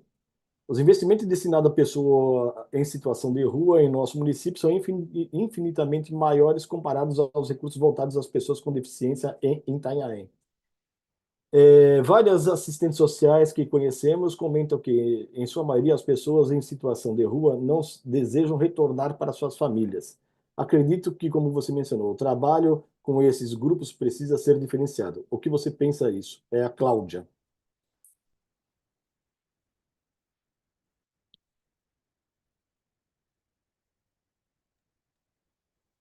Acho que eu até já falei um pouco, né? De fato, o investimento é enorme, porque a pessoa está invisível até para ela mesma. Então, essa discussão do investimento em uma ou outra parte da população, ela é importante e ela é na Câmara que se dá, então tem um espaço bastante importante da gente poder discutir o orçamento a partir das demandas de fato, olhando os dados. Eu acho que a política. Qual que era a segunda parte mesmo, Marcelo, da pergunta? Eu já viajei aqui. Enfrentados pela polícia, voltaram as pessoas. Eu que puxei aqui outra. Desculpa aqui, um minutinho só. Eu acabei colocando como É do Era na Cláudio. relação com a população PCD e era na relação. voltados para a pessoa com deficiência. Que é o valor, na verdade, são valores incomparáveis em relação. Os investimentos são incomparáveis, né, entre determinados serviços dentro da assistência. Vários assistentes sociais que conhecemos comentam que a maioria, as pessoas em situação de rua, não desejam retornar para suas Ah, famílias. Acredito que, como você mencionou, o trabalho com esses grupos precisa ser diferenciado. Então, assim, o que você acha sim. disso? Na verdade, eu acho que é esse contexto que ela já deu ali, né? Se não há um aprimoramento nesse tipo de coisa, eu acho que debruçar melhor, né? Não sei, aí você pode estar falando melhor. Não, eu acho que é isso. Acho que a gente tem a família como referência, mas nem toda família é boa. Nem sempre essa relação consegue ser restabelecida. Tem gente que foi muito. Foi vítima de violência muito grave e séria. Então não dá para achar que a família é sempre uma referência positiva para as pessoas. Mas então a gente precisa construir outros novos vínculos, e pode ser com amigos, pode ser com pessoas que estão próximas, pode ser no início, acho que isso talvez seja de fato o que aconteça, é com o servidor público que está te atendendo, que está junto com você, que ali começa a possibilidade de uma construção de vínculo, e daí como é que esse vínculo vai ampliando. Mas, de fato, custa caro, é um mega investimento. Cada pessoa é única, complexa, e eu lembro sempre da fala do Tião, que é invisível para ela mesma. Então, de fato, é muito investimento e cada pessoa é um universo que você vai ter que, se você quiser fazer um bom trabalho, ele vai custar caro e você vai ter que se debruçar muito junto com ela para entender como que ela pode e quer tocar a vida dela, né? Não é como a gente quer ou como a gente acha que tem que ser, né? Tem aqui uma pergunta também da Graziele Rodrigues Barbosa, e aí vem por uma questão que você também já manifestou ali. Primeiro, a questão é do envelhecimento da população, né? Eu acho que também a diminuição do núcleo familiar. Então, nós temos aí aumentando a longevidade das pessoas, então, mas as políticas, por exemplo, para o idoso também são poucas discutidas e trabalhadas. Aí ela vem aqui. Quais são, na sua opinião, os principais desafios enfrentados pelas políticas públicas voltadas para a pessoa idosa, especialmente no que diz respeito à sua implementação e efetividade no atendimento das necessidades dessa população? Ó, a gente tem aproximadamente Opa, cortou um pouquinho. Um minutinho só. Não sei se é um comigo. milhão e meio de Um minutinho só, Marina. tem no trabalho com idosos. Cortou? Voltou. Voltou? Voltou, agora voltou. Voltou?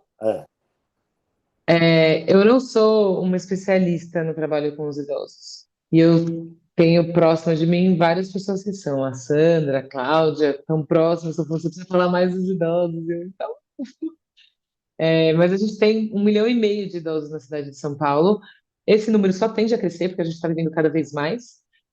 E a gente, de fato, não tem um investimento, tem tanto em LPI quanto nos centros de dias que dê resposta ao tamanho da demanda que a gente tem. E, mais uma vez, o que acontece é que, de novo, a população em situação de vulnerabilidade ou vulnerabilizada fica sem equipamento e o idoso vai ficando cada vez mais solitário, né? Porque ele vira, às vezes, com muitas aspas, um peso para a família, e aí tem histórias escabrosas que a gente escuta. Então, tem um investimento que é muito importante do município de entender que o idoso pode produzir, tem competências e habilidades para a vida inteira, que pode ser útil para ele e para a sociedade, e que a gente faça programas, equipamentos, não programas, mas que a gente consiga ter equipamentos que invista no idoso e não seja um espaço de passar o tempo. Que passar tempo não precisa da política pública. A política pública precisa dar espaço para aquela pessoa se fortalecer e ser o seu melhor e fazer o que lhe faz bem, né? Então, acho que aqui tem uma discussão importante de que tipo de olhar a gente tem para a população idosa, que na nossa cidade, acho, de novo, não sou uma especialista no assunto, mas a gente precisa avançar muito ainda no entendimento de que os idosos têm uma vida intensa e podem ter uma vida mais intensa, cheia de desafios, de experiências, de riqueza, né? Bom, muito bom. Mas eu acho que é uma coisa interessante essa questão da implementação. Se você ainda pegar na política da criança e do adolescente, que ela também é uma política bem sensível, da primeira infância, não se diga, até mesmo para uma estruturação de quanto sociedade, né? Nós estamos falando isso. Mas realmente, eu estou falando agora de uma forma muito mais genérica, mas você percebe que muitos municípios ainda não têm constituído o próprio conselho do idoso. E aí, quando se fala em implementação, não há o que se implementar se não há um reconhecimento quanto política. E aí, novamente, né, eu acho que a gente precisa um olhar político aí de governo, de instituir e fortalecer essas instâncias, porque se não há o conselho, não há financiamento. Não tendo conselho e financiamento, não tem política especial para idosos. Então, tem muitos municípios ainda que não se formalizaram e também, aí, novamente, né? Então, a verba que seria para isso também não está sendo trabalhada, não está sendo nem discutida. Então, eu acho que só para complementar um pouco disso, que eu tenho feito alguns trabalhos em relação a isso. Morelli, e aqui tem um super desafio, porque a gente tem. Eu, por exemplo, eu falo muito da infância, porque tem um espaço de conexão, é o que eu fui estudar primeiro, então tem um espaço de também me reconhecer como mais confortável tecnicamente para falar sobre a infância. Mas a gente tem poucos representantes que falem e defendem os idosos. E isso é muito importante, porque se a gente não tem ninguém pautando isso na agenda da cidade, caminha menos mesmo. E o Conselho tem esse espaço também de garantir que essa pauta não escorra, né, das mãos.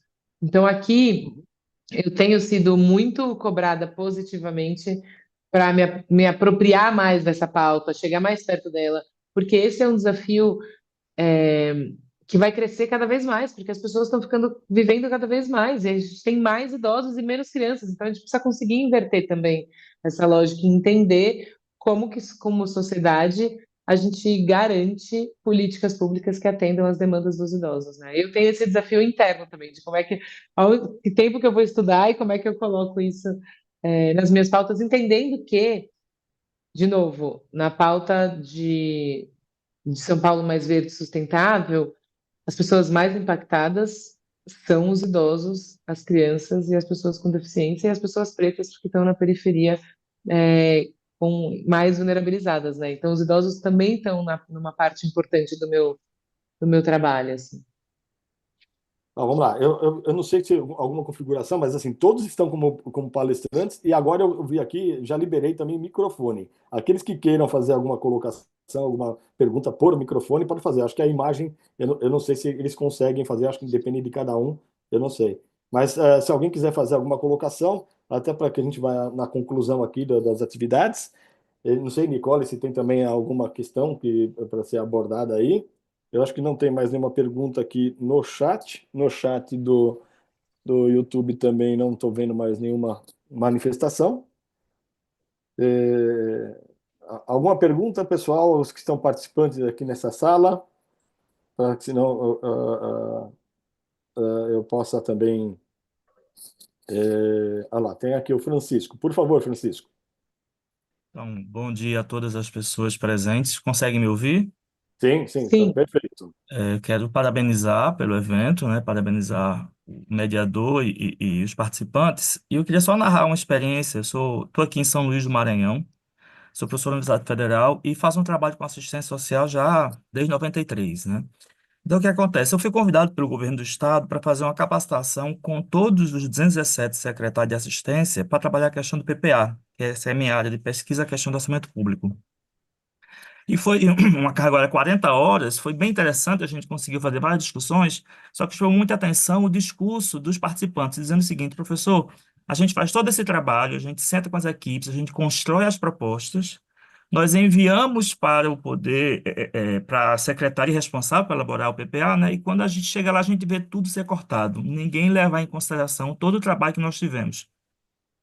E aí eu concordo com o que foi falado, que a gente não pode desistir, né? É uma luta constante, a gente, quando desistir, é porque a gente já está morto, né?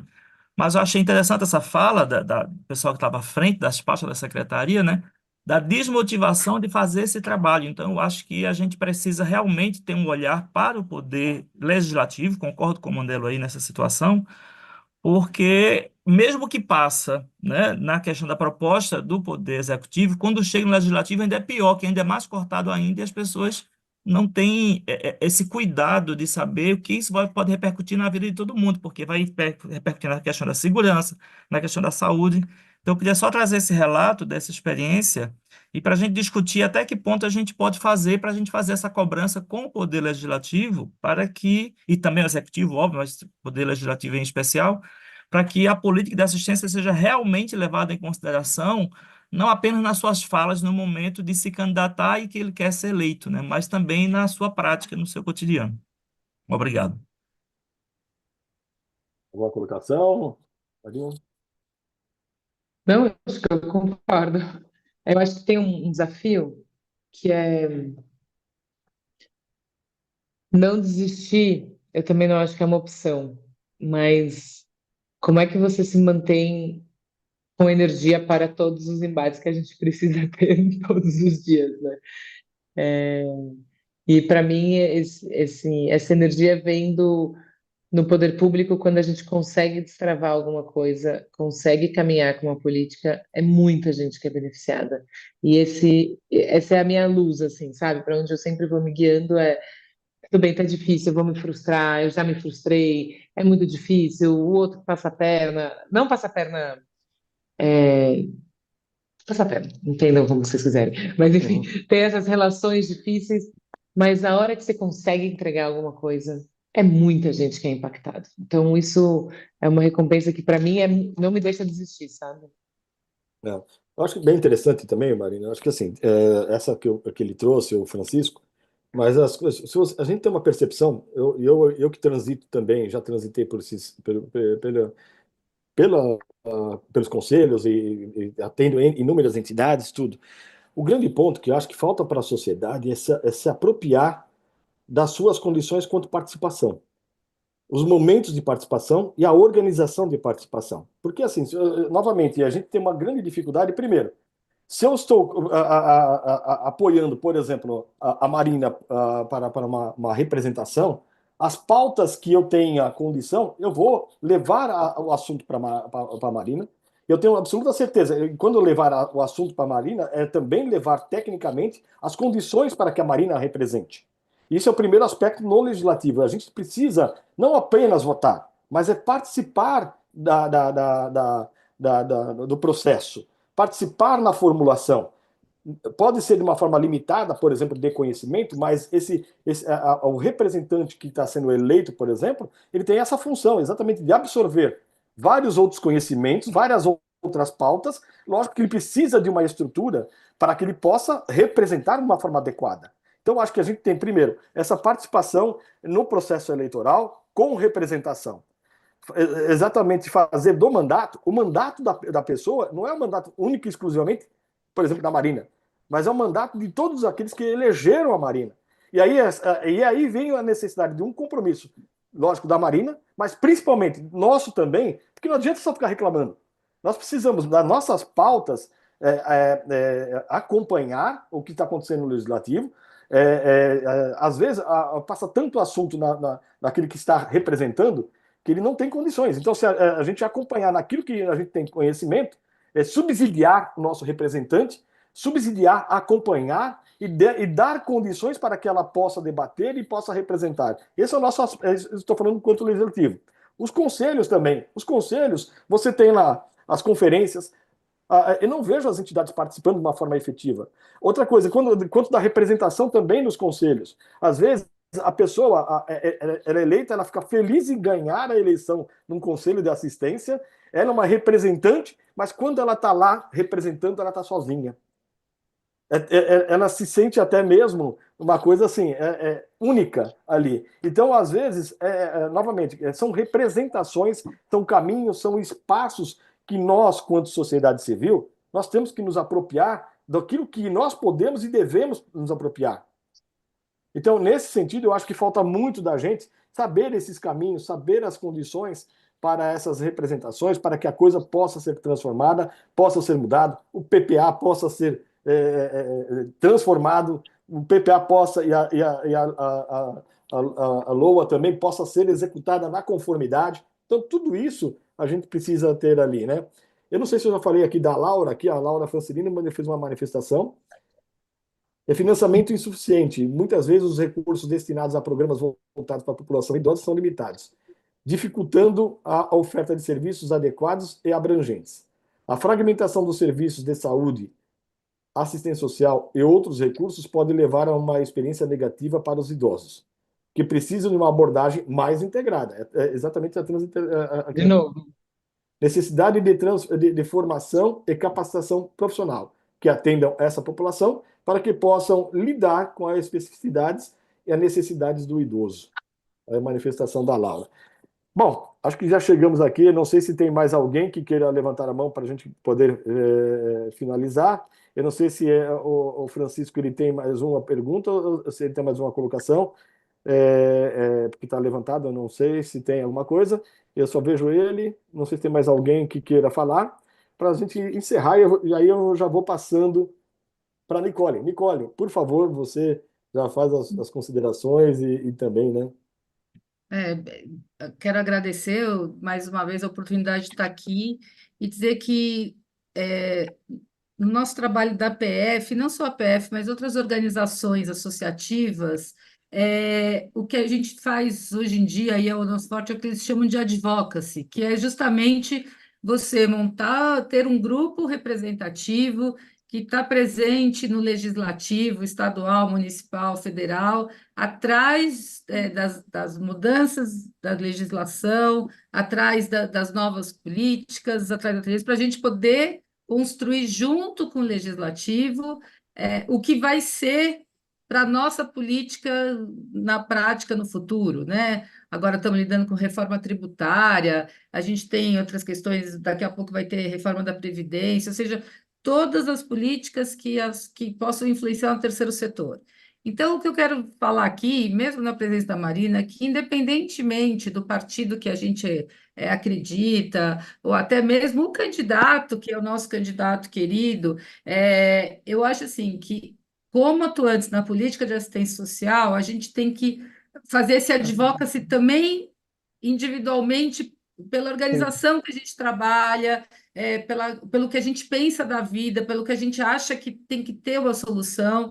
Educação é importantíssimo, saúde é importantíssimo, segurança. Não existe pauta não importante, mas quem atua na assistência social sabe exatamente o que é trabalhar numa política sem financiamento, uma política que ninguém, que é a última opção dos secretariados, quer dizer, as secretarias mais disputadas são de saúde, educação, urbanismo, habitação, e você fala assistência, tinha até a Marina se lembra bem, o Marcelo também, o primeiro damismo, que era uma coisa assim, que era para quem ia fazer uma outra coisa. Não, quem acredita na política, quem trabalha em organização, a gente tem que ter essa visão do advocacy, que é essa visão de fortalecimento da sociedade junto ao legislativo, para a gente possa influenciar as políticas antes que elas entrem em vigor e a gente não pode falar nada. Então, assim, que na hora de buscar o voto, na hora de apoiar um político, que a gente procure políticos que tenham afinidade com a política de assistência social. A minha posição pessoal aqui hoje é nesse sentido. Eu acredito que a gente, tendo representantes que acreditam, conhecem, vivenciaram e fazem da política de assistência social uma bandeira pessoal, é onde a nossa sociedade do terceiro setor, da assistência social, a gente tem que estar atrás. Pode não ser a Marina, pode ser outro partido, mas que a gente procure fortalecer uma bancada que tenha afinidade com a assistência social e que entenda essa política. Então, eu quero dizer, Marina, é exatamente isso, da importância e, assim, até do agradecimento de você manter essa bandeira sua como uma bandeira de vida no que você pretende para a vida, porque tem a Marina Elu no estadual, né, a gente tem deputados federais que a gente já sabe que também a gente conta com a política. Então, é isso, eu acho que a gente tem essa obrigação de ter uma bancada de assistência social nos três âmbitos, né, do legislativo, municipal, federal, estadual, a gente tem que buscar isso, porque sem esse apoio, sem essa influência no legislativo, a gente não avança da forma como a gente deveria avançar, como eu acredito, uma política de Estado, um direito constitucional, que é a política da assistência social, e olhar pelas pessoas em situação de vulnerabilidade e acreditar que a gente pode fazer um mundo melhor com base numa política constitucionalmente prevista e que tem tudo para dar muito certo para a gente mudar essa sociedade. É difícil, mas a gente tem que acreditar que a gente tem essa bancada para a gente poder influenciar e viver junto. Então, com isso, eu digo que eu sei bem o porquê eu estou aqui hoje, acredito nessa força da bancada legislativa, partindo aqui da Câmara Municipal, e eu voto em quem acredita na política da assistência social. Então, é por isso que eu estou aqui e que não desista nunca dessa bandeira, que eu sei que a Marina está nessa. Então, eu estou à disposição e agradeço muito a participação, fico honrada de estar com dois amigos queridos, o Marcelo, a Marina, todos vocês que fizeram intervenções, as perguntas no chat, eu acho muito bom que a gente tenha um volume, assim, pessoas interessadas em discutir a política de assistência social. Eu acho que sem isso a gente não avança mesmo. Obrigada e um bom dia para todos. Marina, nós estamos aqui com 55 pessoas agora, nesse momento, e as suas considerações aí também, né? Acho que é importante. Não, eu queria começar agradecendo de novo a oportunidade. Eu entrei para a política e para trabalhar com políticas públicas por causa da minha experiência na assistência social. Eu falo todos os dias que ela mudou minha vida. Eu sou uma mulher branca de classe média alta, com privilégios na vida, e que foi quando eu comecei a trabalhar na SMART que aquela desigualdade que eu já sabia que existia, porque eu lia, estudava, via no Jornal Nacional e no jornal mesmo, entrou na minha vida, como pessoas, como famílias, como crianças, idosos, e isso mudou minha vida. Então, eu sou muito grata à assistência social, porque eu tenho certeza que a minha vida é melhor tendo passado por aqui, tendo assumido o compromisso de colocar isso como prioridade para mim, que é reduzir desigualdade e trabalhar no governo para, de fato, melhorar a qualidade de vida da população. Então, toda vez que eu tenho a oportunidade de parar e refletir sobre, pensar, discutir, entender quais são os desafios, tentar encontrar com outras pessoas novos caminhos para a gente reforçar e garantir que a política exista cada vez com mais potência, eu adoro. Então, muito obrigada. É, acho que a gente tem muito desafio pela frente como sociedade. Não está fácil viver, não está fácil lidar com a política, e aqui estamos falando de espaços com muito privilégio. Quando a gente dá 3 passos para o lado, qualquer que seja ele, ainda mais difícil é. Então, só para a gente se colocar nessa perspectiva e entender o tamanho do impacto do trabalho que todos nós estamos fazendo e como ele é fundamental para transformar a sociedade. Obrigada mesmo, Manela. Obrigada, Nicole. Foi um prazer. Eu tenho que agradecer aqui, acho que acho que esse bate-papo que nós fizemos aqui, mas essas discussões que nós trouxemos aqui, mostram aí toda a competência dessas duas pessoas que estão aqui, que são, além de amigas, mas assim, eu tenho profunda admiração, né? A Nicole, sempre parceira, a gente está lá no Conselhas, mas ao mesmo tempo a gente conduz o FEBAS ali com vários grupos de entidades assistenciais, exatamente nessa provocação da sociedade civil para que eles possam se articular e organizar para uma participação popular efetiva. Então, é nesse que a gente tem vindo trabalhar. E, Marina, eu não posso aqui deixar de manifestar também mesmo, né? O meu voto é 18 mil. No domingo eu estarei lá com toda certeza. Obrigada. Tem preferências, lógicos, mas quanto ao executivo, mas aqui eu não posso deixar. Eu espero que sim, você seja eleita e espero sim poder fazer do seu mandato o mandato do terceiro setor.